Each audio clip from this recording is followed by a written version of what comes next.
Bawumia mame 2016 Bawumia mame ka say man bi ye Bawumia and so man ku vote to Bawumia didn't no cancer was send a banner ye Bawumia so want to abama Bawumia. Really? Yes. And I'm one say Bawumia no constituency grand this in a way. Yes.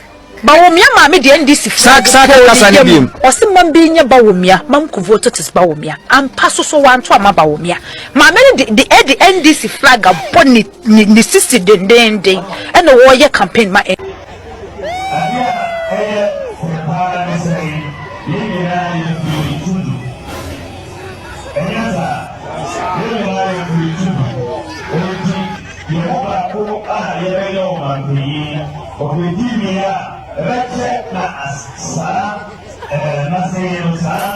Presidency no akano of you enza already 4 years now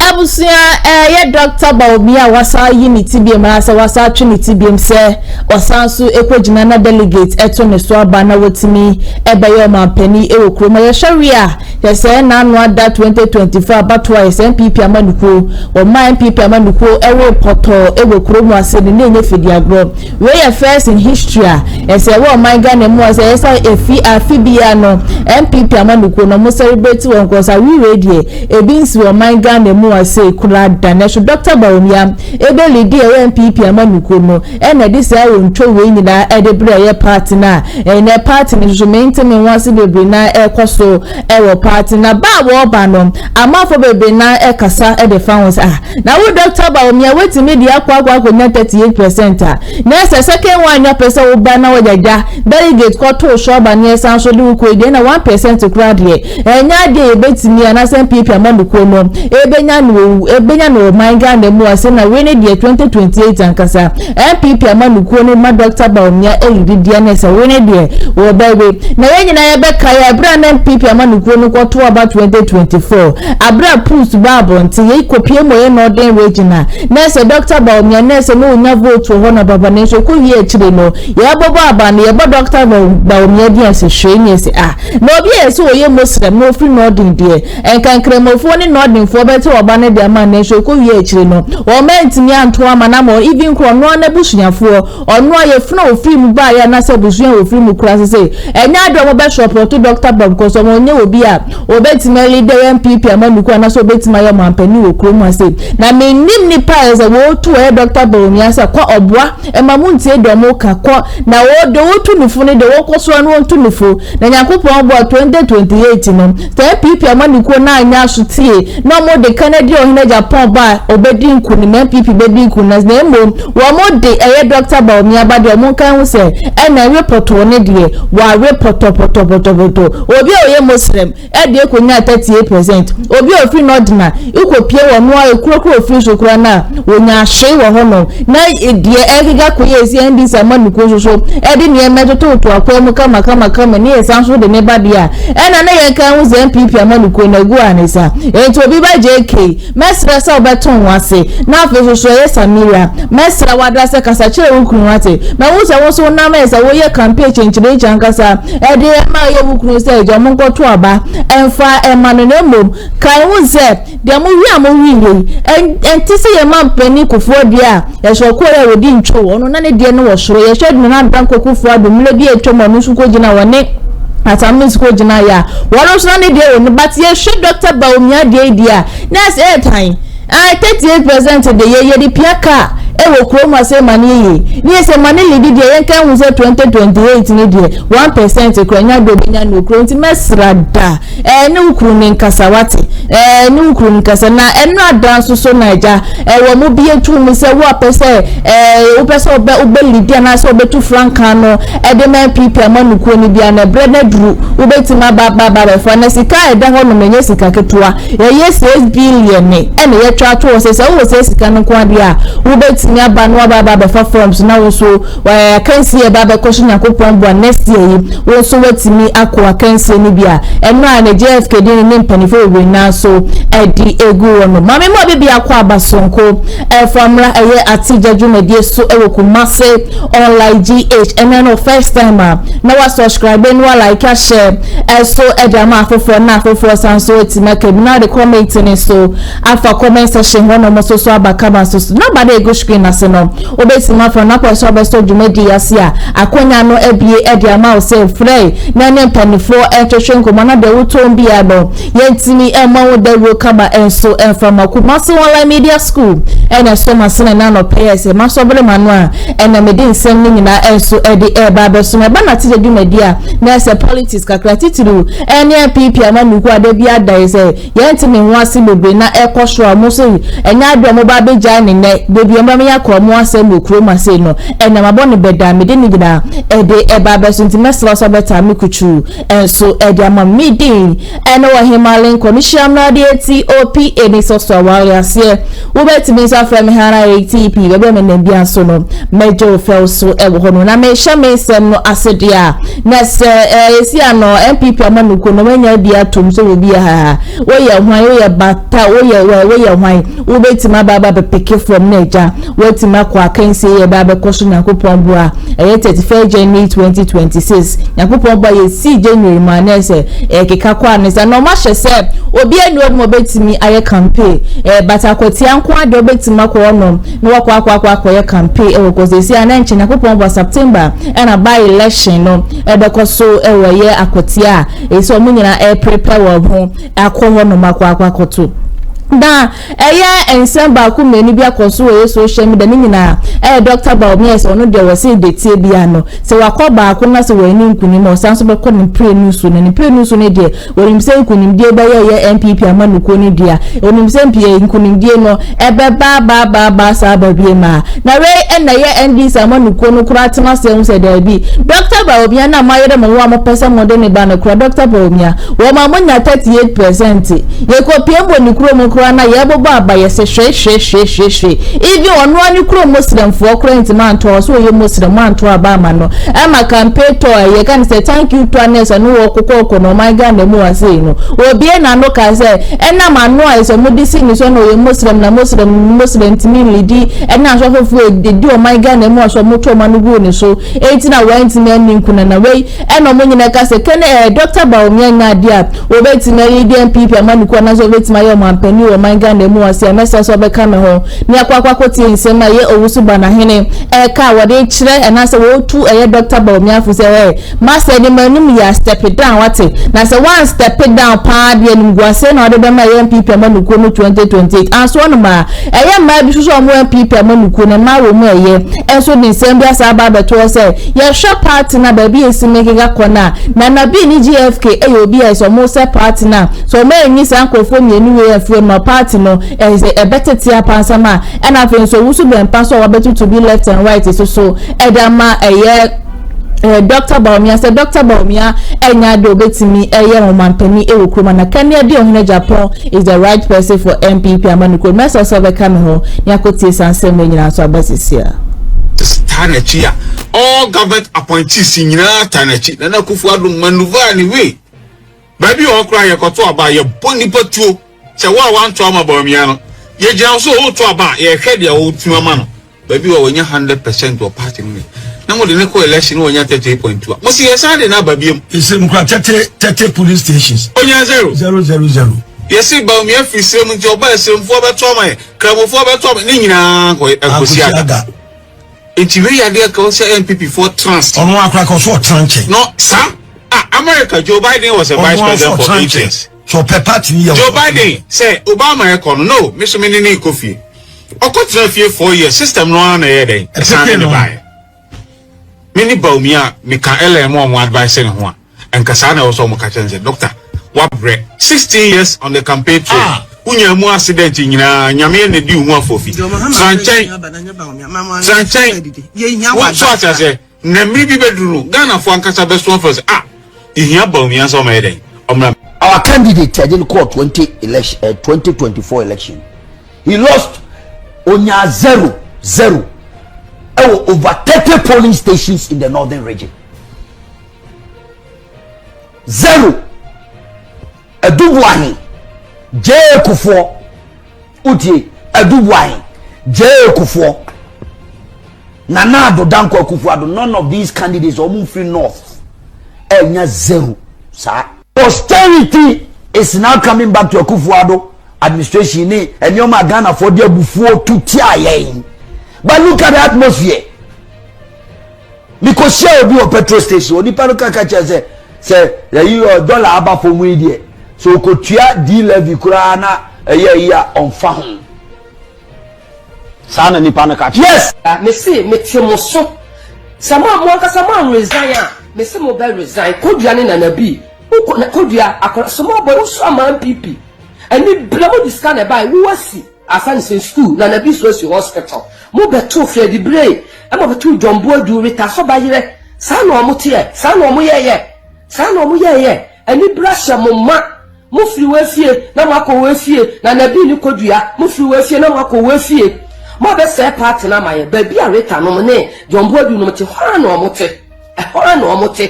Mo be mo kola ketekete na bi ni kodua. Mo fum sika ya MPP former Monday obi an share me party office. Ye be ye demonstration atia na bi. Eniema ayese maye na yeje no aduane a odi ama na yire enkoyi a odi ama na yire ensu a na bi di ama na yire bibia na bi di ama na yire anu na me ko breku ma ye di ensa ko wo mani na wo yire wa he na bi na wo yire wa he na bi. It's causing financial loss to the state. Right.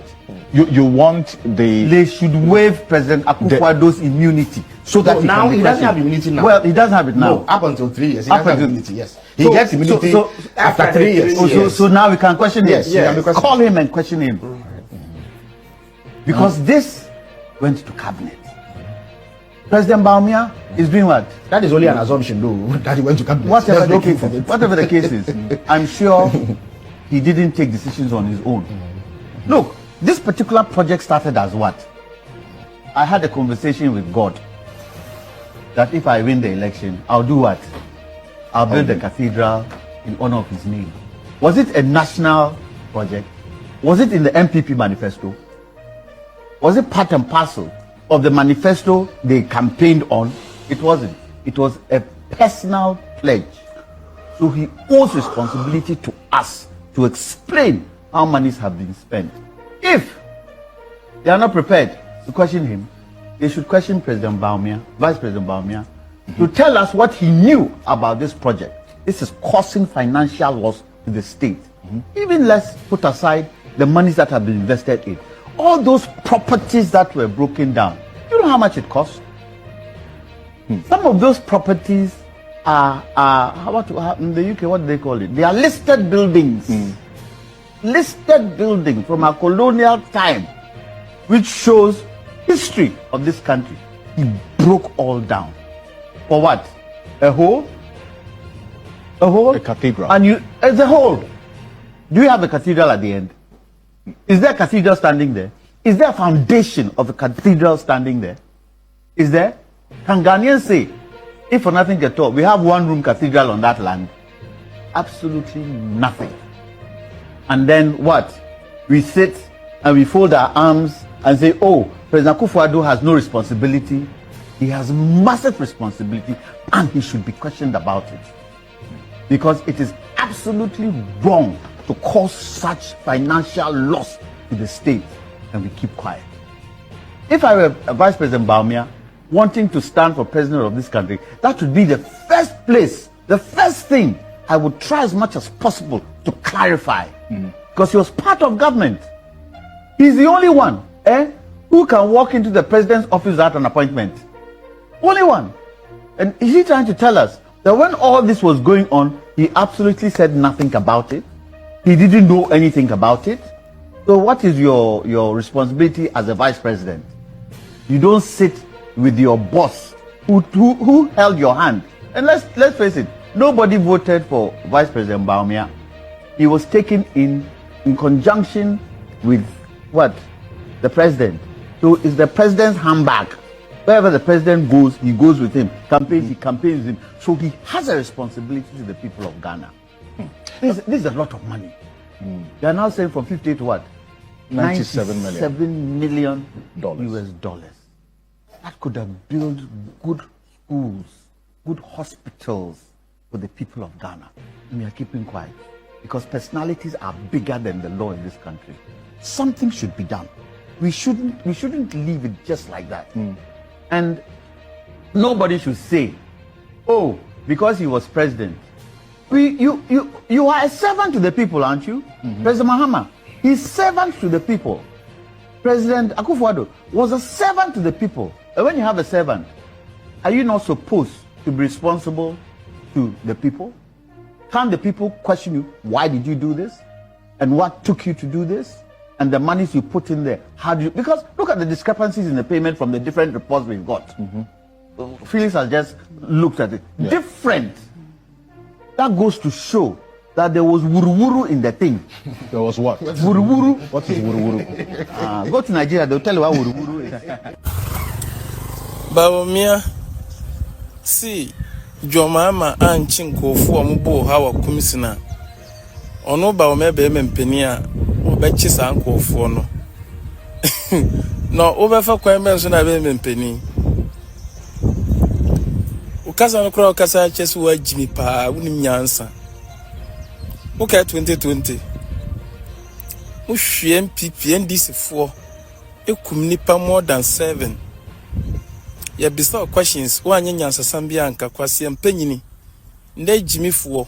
Wo ba ka kire NDC4 say Jomama anya hwehwemu anchinkofo no mu bo hawa Kumasi na wo be mempani a wo ba chi omo wo ye kwasia. Say wo catch ye bisa 2020 no nsantwerefo bisa wo say me see is dance see nyina no wo kan wo die na moye wo si munim ne ekoso wo ye kwasia papa we kire wo se wa Jimmy unya leader papa wo ye Jimmy fo na kwemmen so hwan na beto aba wo kura ne kese ndisifo ebo tuokun koso ye Jimmy fo wo nim nyansa na hwan na beto aba ma okro moni flani ni kwasia we kwasia Jimmy fo bedi akonwa wo kura na ndisifo na nkaso mu hwu asum wo na wo Bawumia wo kura na ndisifo e wosen komu hwu asum na wanu moje firi wanu Jimmy fo wo be ka che Jomama so ono no 2025 elections na yebo hawa Kumasi no Jomama wanchi omuntu kwasia wo ada na nkofo nipa 7 ewu ye ne de omo yantwe mwanchi ba kokora antum nti hawa Kumasi na obia hwe na ani su keke no yanchi omuntu wo ye kwasia we kire so ye useless leader ni Jimmy sama wo kan kura wa lose more than million vote cause wa Jimmy unim nyansa for Jimmy free ne paso na free kromo ana ne paso nkwadi abusia isia the Dr. Bawumia eba 10 times or bury 10 times e wo kromo ase ai first one ikura mu ye hu sese de ne ba mpredu ye be LPP amanuko no mbari mpredu e wo kromo ase nti ye be sena mada bia tumi pa se mitimi me shapa na mu se Dr. Bawumia akwa pick forms pa dia na se papa yi wasi ne bu pa se de tie papa so be yo mampani wo kromo but Bawumia ayesa will step it down. Step it down what? Cause ye woni say we need some vision ni dia wo honom cause ye hwe ne nsem bia na wo keka wo background the economy ne ba but ekwe na akwa de yakwa digitalization wo krobu ase ye hwe woni e ma wo di gu akwa bude ma ye woni na adan kwakufor na so ani na ekwa kama but ye hwe de hu ne ma bia wo betima ye dia bo na ye utie nsem atimemfo wo ka na omzo Dr. Bawumia de bo ni vision bia e de ma o my Ghana but ye hwe Ken Agyapong a ye hwe factories a wo bia no kroma companies a wo bia wa fa amanfo so mo ye adwuma so bosomi so mo sakoma no we kire se Nyankopon boa na se Kennedy be yo mampani wo kroma ase a Ghana beda ne tisa bro kire omo matukwan yina ekọ obi man so ko bobla nyina ba bepie mu o man Ghana mu ase so so ba bobla nti Dr. Bawumia ye besel empani fo amutu Dr. Bawumia fo o se che benza bo so ungrateful woman be mesro ene Dr. Bawumia nkasa na won step down na urani mate na nya do bedi ni nani wadi ni china ene ne nkasa se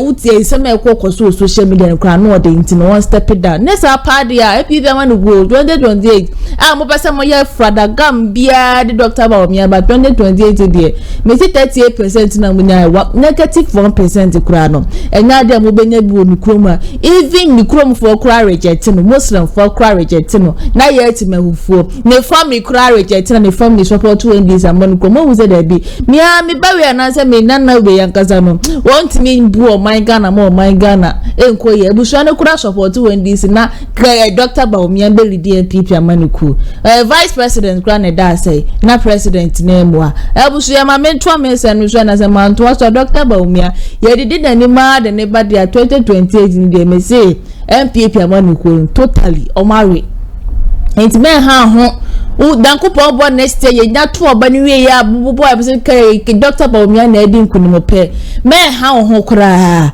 se yakopo bo 2028 7 December odu kokromoti ko to aba ne da MPP me ha ho tafie na wo ofufia kole bi so anu wa ye kama no wadu wi anu wada because MPP amanuko no o mari ko so se wada ade koto a ade no because ye manumi ho nso na aka echi ti mesere se ha ho enkoto because Dr. Bawumia no mdi ni belidi a MPP amanuko no o mari a anisa mesa so do comment no e be fa comment section ho no mo enso e da ba ye menum ye no e na edi idumede nti mesere wada se comment ne de fa comment section wonomo eba efabra efa na metua mesem ne so dia na se na no eseja MPP amanuko ni bebi etu mu se esi ane die obi bia ro pese wo se wo kwa kansie ni bibia no obetimi aba bonten na eja wa ba be fa form na forms no enye sika ketwa woni 6 billion na 6 billion Ghana cedis enye sika ketwa wontimi enko fa forms ni bi na so wo bi nko na se wo de wo so wo vision na so pese obo party no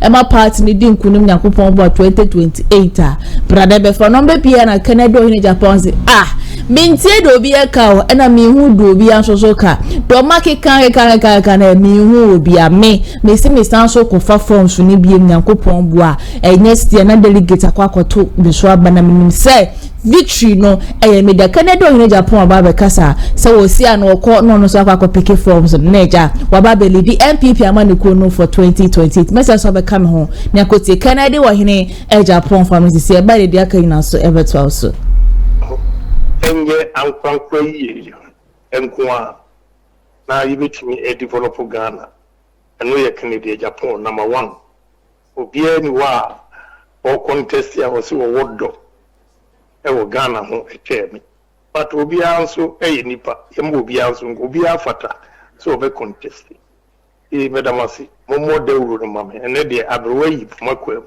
se obi atumi kasa Miami radio station mi general manager birthday de matuma no mutio se yanso mekwa ko fafo na eni je se me wo se group youth group MPs eni yina obia se okofa forms no amame obia se okotiaka eni je kesi eze emrantie akeka ho abom no so wo mu ankasa ekopiki form na man because omu wo hope ewo mu se me na matimi ede enwuma abagana abeti unemployment so na they self gratify medical o masi krase wonya dwempa sa wo me ho MPs nso afre so mo so betia another group nso afre mo so betia obi aso betia mami lawyer honorable Ken City Media yenso so ye kopeke esika cry ready dada ekuta Albert nti peke ne de be mati medawasi nyame shirabunya all right yemeka sanita yes so yeda se papa eno eye honorable Kennedy Ohene Agyapong the political disruptor ena yene no edi enkomo in fact eya na eden papa se uye adwuma amo opani bi na nani beso wadwuma to the extent se o birthday ebedru na saa pani no etimi afrew awehyew ewo ama wiase nyina ate wonka nokreni very very satisfying emma obia all year juma akona nimbia na Kennedy Agyapong atu nanum tu se wono nso eko na afi wa pick forms no na forms na de ye free happy Albert mo ekwa no na ye nso so yakọ pick na bibia ay kama senia me ka kire wono ne ye ne David Kankam Boadu ene ye ne no edi enkomo oye pani America ka kire se oyobi a wo mo a ebiebie enyuma ewo wiase oka ho afi eno na chi no wasanso eye president edema African Youth for Progress odi eno to nchen a wasan yobi a wakasaye edema eye former vice president His Excellency Alhaji Aliu Muhammad abusia wo se Kennedy Agyapong ai ya je nkwa no wo no anaisi a wo ba no ye be sre delegate adaro ma ai yensagu yensayem e ma mo nkwaje 1 CD 2 CDCB e ma mo nkwaje anwa bi ma mo nkwaje emu bi be sre mo fa Kennedy Agyapong ma no mesivi Ghana wate ya je nkwa no ai nipa obetima boa ma o man Ghana fa ne ntuma pefe ne Kennedy Agyapong obetima boa ma emabunu yenye adwuma ye wo kromu wa sei ene Kennedy Agyapong esi a wabetu na numu tuo se esi a na okwa akopeke from ye be sre delegate voe bo na esi ani da mo so ma mo ma ye mfa 1 CD 2 CDs 3 CDs 4 CDs ni enwo ene anwa na mo ba medada mo dabi mo kan wo se Kennedy Agyapong is the right person for MPP amanuku obetima lady for victory for 2028 ene sana se mo de kokwa asad ni ba foforo ba dia mo kan wo se we ne de mawe ai mo kan usawanye de marry enti ebesre delegate adahurumba nyankopon bo next year na patro yi bekoso mo hwetwedi apon nyankopon anim na mo usa wei ene de ne ba obetima bo ma party na tima fa ne ntoma pefra ma mo kofa obi a o ma MPP amanuko ne re emre bi etwa mu da bi mo pese 2028 mo ba wi bi mo dia na Kennedy Agyapong se wo ba ba bebo ama o man Ghana ya fa ntoma pefra o bebo ama o man Ghana mo ye de obema ewo aka sanso agu ye nimo man Ghana mu asenti no ye besre delegate say won kona mo kwoto aba no enfa ma Kennedy Agyapong na wontimi baye o me lead MPP amanuko no na for 2028 no enye nkunimdi enfa ma MPP no man Ghana enye dirty se ewu ankasa enye sadia tisi enyina ye dwane di kopie mu Burkina Faso ni ekobo bra se ma fa Kennedy Agyapong amanam de Dr. Bawumia ba pe yenyina ye piem ye se ye Ghana must go no ye de kwa kopie mu Burkina Faso ni kwa kobra wo ho no enti Kennedy o se ye wanya babonten wa baba bekasa enti esi anakoma embra from farmer supporters ni nyina na mo fan paibo eni akom kire enfanta Kennedy Agyapong na minim se nyankopon na wa chose na nas nyankopon aka se wona me pese obeyo mampani wo kroma na se ndo ampese obeli DMPP amanuko na wanya atwa to wonom no bie no ma obetimi apepa ede afiri hono na me to so dia na eye Kennedy Agyapong enso so atwiniti se eja wono so pese eja wo lead MPP amanuko no for 2028 na baba ma wo se wonne asempa for twetwen komo ba komie na wutie ne sem na wo kana oza Dr. Bawumia kura wonsen fatakura so be lead MPP amanuko no obi o MPP amanuko na report o ye hwe emre bi etwa mu 38% ya de kwan wo se o Dr. Bawumia dabi esi e ponikala because wonsen fatakura so be lead MPP amanuko mesa so ka no yakotie eye kwabena Agyapong from na sisi by the akanyina so ebeto house. But the bigger picture, but you were with Dr. Bawumia. Yeah. What has changed this time? Nothing has changed. The important thing is, Muka said you were with Dr. Bawumia. You were with I was with the elected flag bearer of the MPP. Be away patriot bia. Ye tuaba. Say ye ko tu nyame madum na me weni a me expect so bia bet boa to be count sanity because of the party. Aye. Nti how do you say now no da me ko si akan me nya ba bia nyina na mo ko gina party na chomu Dr. Bawumia ene ne ko present ko benya ade no. That is the role of a patriot. That is the role of a patriot. And then me press kakre. The first question no. As if I'm being penalized for being a patriot. And they say, what was that much less? Me say, what was that much less? Say, I can't see a equi. See a corner and ye yama, men cobuado bewin, because Ukobuana next time, Rebecca Sadena also a catcher baby, I do baby, I tell you, but saying it, mine. Musumuka won't bet me a boss and padre saying yet. You have a special place because as the fourth estate of the realm, which my children said that being a son, and more beyond coca say, Ubia or no two who see also Besson party.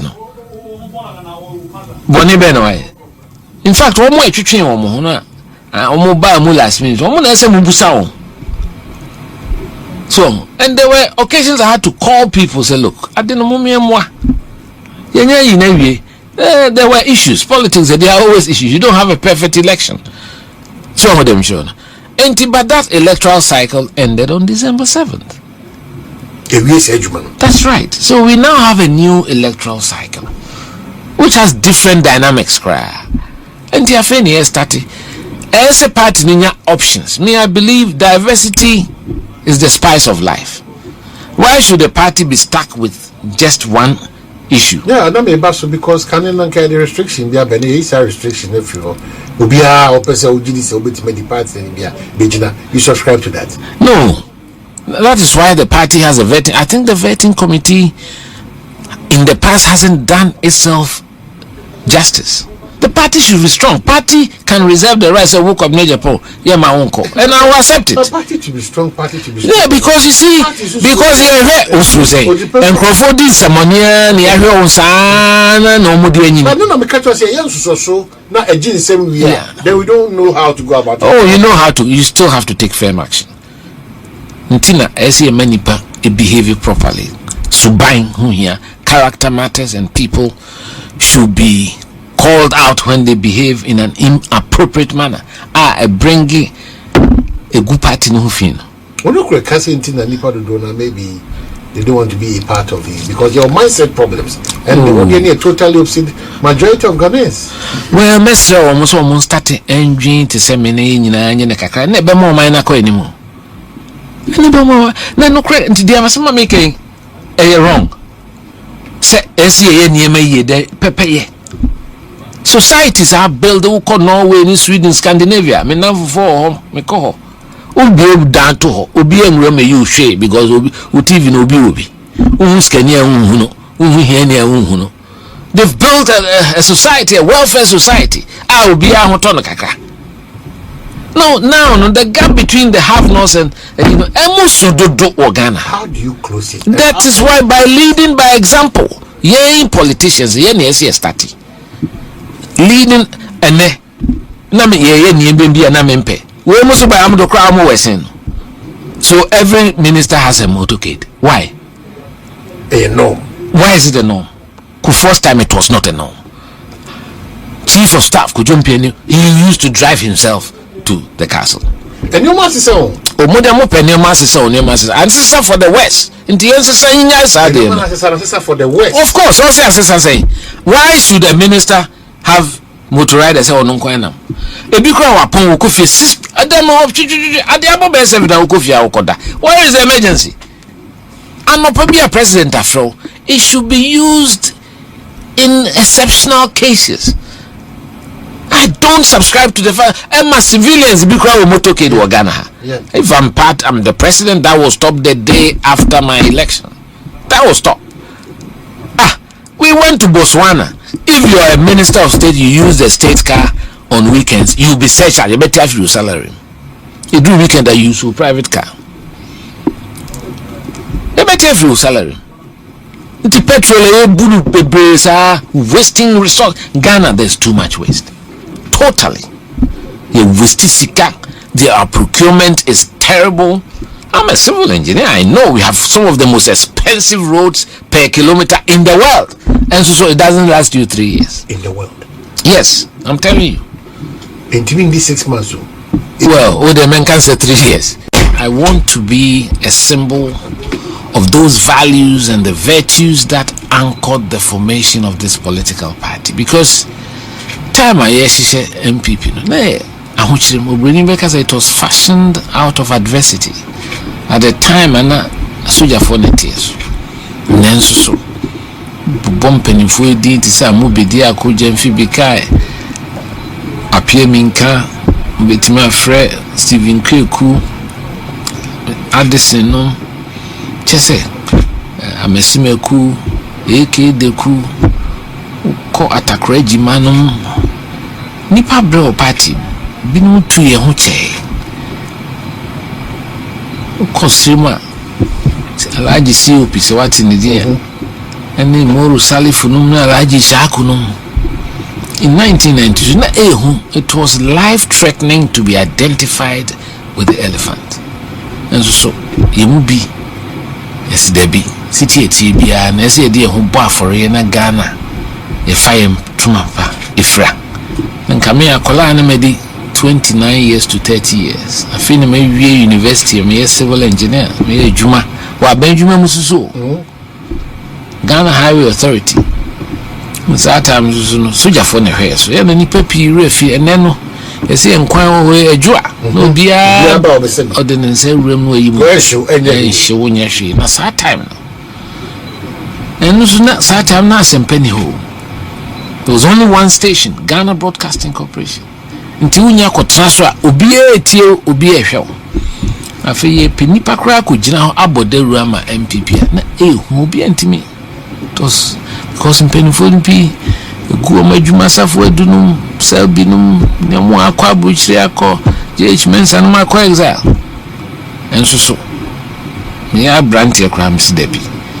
Although say at the risk of my professional engineering development as a career msidebi meye international television so that time so kayana because not for the previous close to a decade na ma host to sports highlights na manya national goodwill nipa pemasem Mrs. Goodwill no me de bema at the service of the party na makasashe Ghana for say omuntu aba na Professor Dubois. It wasn't an easy thing to do at the time because ubetra na party political broadcast o could read mo bonse pressure ho umpeni phone ko hu ani edwane enye o mo forta so jani a otie so no onu so aba na o so ogina bi you know, but it is that call to duty, that dose of voluntarism, that sacrifice and no na mesre party no say we have to go back to our roots.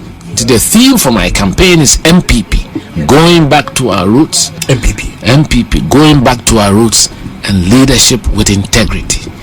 Because the respecter among for woman politics ni politicians all the Afro Barometer surveys mine just say among for ni emuyen nanso so yemubi ya somo men ya me fan say ya mfa fin bia ankan ye ho me deep omampani for press secretary it's the rank of a minister for 6 years you need to be aka ba se makoju obi sika na makope business bi makoye si makoto abaya sase na makofa we ma anye bida only southern papa tete me. The very essence of governance and the politics the welfare of the society nti uba ye bibi di aboa especially wo ni bi ebi a me background bra me bre nti me papa wu ntem nse mu nyina mu ni ma I don't want to go through that so nti ye 2 year free rage ani eti dada ma na afi se me ko pechi nurse bi nchen okolebu one room madam for the demi ko training nchen na nye easy onu so when national service water tema ti anopa one pe wheat di wheat kakra na okwa chense me twen na nwumre na yakopa aduane adi nti when I see somebody who or say come dinner come me feel if you don't have empathy the friend who said tim unibia and you say obey politics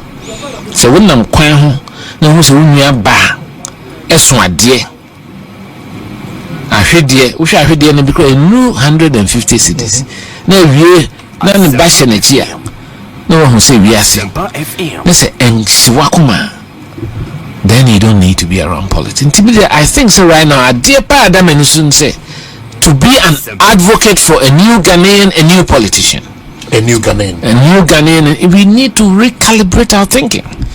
Yamasika fine to say we are Bibia Isika. Sika so it can't buy you everything. Eh, Sika dear, you'll be anka Sika. Mekoka says, oh, come on, be on this cano. Be a miniska says, hear me. Yanko Sheme. In a way, despite the fact that I had been ostracized for 10 years from my own party. So, Nenso, Nyame, Kwan kakra, Nyansa kakra now, Nemuna obo bra, because we are so we will be we are modest.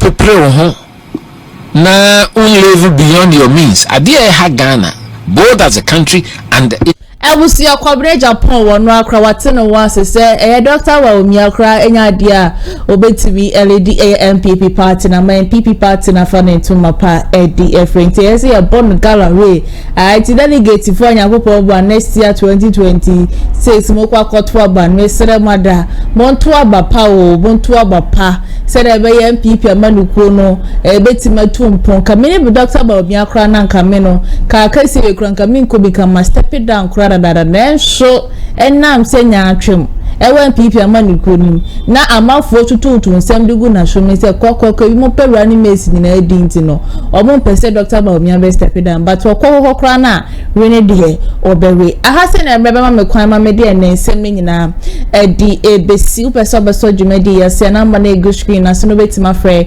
na ne mpanifo ahwehwe nkomo na da woto bi anso no yetimi abon de ro kama so edi ama Kumasi online media school and so masne and I don't pay them did you make and so ever so much it's up so yen centroni mapa and I say when you didn't we said that you so yen centronia and then school back open and make come from and Kumasi online media school about the fire media who be and but see a boss senior church forms near 100 Ghana cedis pay we unya no baby I say I has in choir chira kwan enye yira kwan ye Kumasi asqua yeniti I amas no and edi enhwene mudodra abofra kraba so nsade wa ba be pm of dwem won na ja the opesa better forms na wetimi ababa better forms na ma na egu screen na se no betima fa no ne penifo so atwe enkomo the better form afans men ne dem de be so mo bi anya dem ne be kamo de biara da mi nyina so baba be so mo ma mi ti adwami din ene na ohima link orisha no ATOP eni so sawawi hase obetimi sa from hara ATP be bia me dem bia so no meje ofel so kaba so ewo ho no enakopie wo MC ahono manes na ya sewa ona na ise wotwo no na bibia etwa kama ka Nyankopon ensure ni ye papa se de bia da wode ne support so support ye majumedi enso etimi ebaso so na executive producer enso Mr. Daniel Yeboa the better from bia no enya dem ne be kama de bia da for now ne de makra bye bye. Amafwe Kumasi online TV production yaba ne de ne yaba ye de equipment ekukudam ana ye de aba se eye camera de enam wiem de nam form de nam ensuum ni nyina ye obi ewo honom a TV production yabo e huye pa se wo ye dwumadie bi etese wedding eye engagement and sorry ana schools se wo ye sem na bi na pese betwa ko all the social media networks and so e de amaw ye ni ntotonsa na fre eye Kumasi online TV production for na yamra na ye dwumadie ne Kama fe a ebo no eda from pa the production so the sound quality video quality ni nyina e wo soro opese wo hu ba bia wa ye wo Kumasi eyetia media opposite one ma anase to nsa ne frɛ wa homa true so 0550623377 Kumasi online TV production ye demufua e wo Kumasi kodua mu.